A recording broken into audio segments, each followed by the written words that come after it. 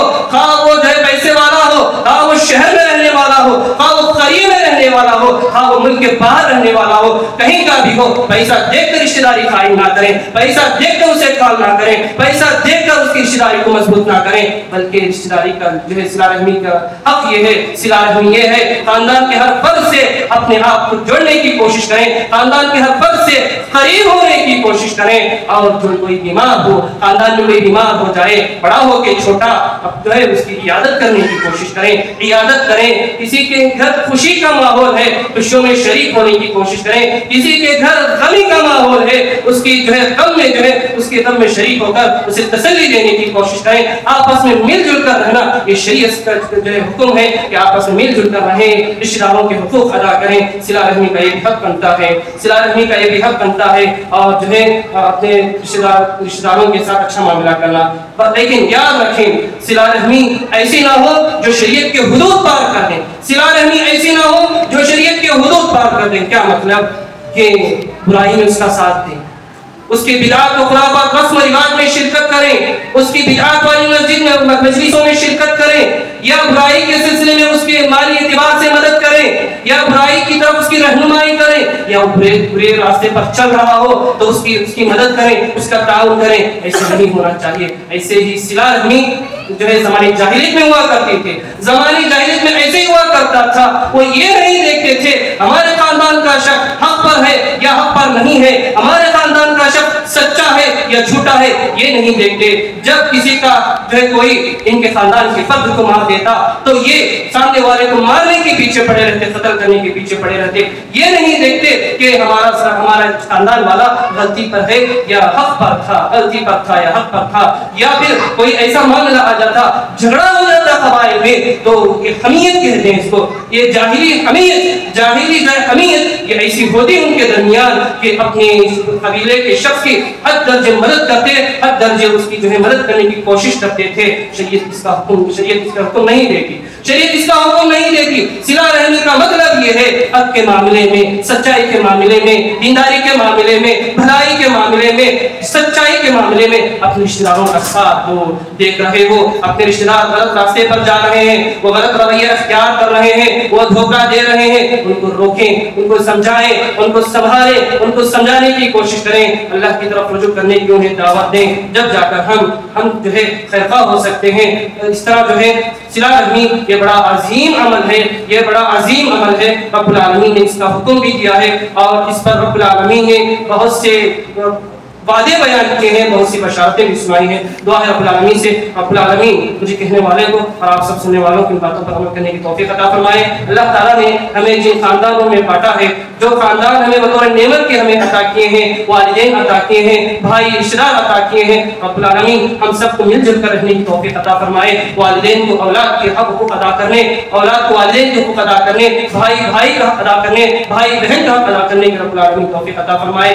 آج کل ہمارے اندر یہ جو دوریاں آ گئی ہیں، بھائی سے دور ہوتا ہے، اور جو ہے معاشرے میں دیکھ کر معلوم نہیں ہوتا یہ اس کا سگا بھائی ہے، یہ اس کا سگا بھائی ہے، یہ ان کی اولاد ہے، یہ ان کے والدین ہیں۔ یہ پہچاننا مشکل ہو جاتا ہے دوریوں کی وجہ سے، یہ پہچاننا مشکل ہو جاتا ہے دوریوں کی وجہ سے۔ ہمیں اپنے آپ کو متحد ہو کے رکھنا ہے، لوگوں کو پتا چلے کہ میں ان کا رشتہ بھائی ہوں، میرے یہ والدین ہیں، مل جل کر رہیں، ہر ایک دوسرے کے حقوق ادا کرنے کی کوشش کریں۔ اور قطع رحمی یہ بہت بڑا عذاب ہے، یہ بہت بڑا گناہ ہے، یہ یہ بہت بڑا گناہ ہے، اس کی کئی وعیدیں بیان کی گئی ہیں، وقت نہیں ہے ورنہ یہ باتیں میں آپ کے سامنے بیان کر دیتا۔ اللہ تعالیٰ ہم تمام کو دنیا میں جب تک زندہ رکھے، حق پر واقعی رکھے، ایمان پر واقعی رکھے، جب موت دے تو رب العالمین ہمیں ایمان کی حالت میں موت دے، اور ہمیں جو بیمار ہے رب العالمین انہیں شفائے کاملہ عاجلہ عطا فرمائے، جو پریشان حال ہے رب العالمین ان کی پریشانیوں کو دور کرے، جو قرض دار ہیں رب العالمین ان کے قرض کی ادائیگی کے اسباب مہیا فرمائے، جو مرحومین ہیں رب العالمین انہیں قبر کے عذاب سے نجات دے اور انہیں جو ہے قبر کو جنت کا حصہ بنا دے، اور جو مظلوم ہیں رب العالمین ان کو مظلوم سے نجات دے، جو مرحومین ہیں رب العالمین انہیں قبر سے نجات دے، قبر کے عذاب سے نجات دے، جو ظالم ہیں رب العالمین ان کے ظلم کو ختم کر دے، ان کی قوتوں کو ختم کر دے اور ان کو ظلم کا انجام دنیا میں ہی دکھا دے۔ اللہ تعالیٰ ہم سب کو ایک بن کر نیک بن کر اتحاد کے ساتھ زندگی گزارنے کی توفیق عطا فرمائے۔ آمین۔ وآخر دعوانا الحمد للہ رب العالمین۔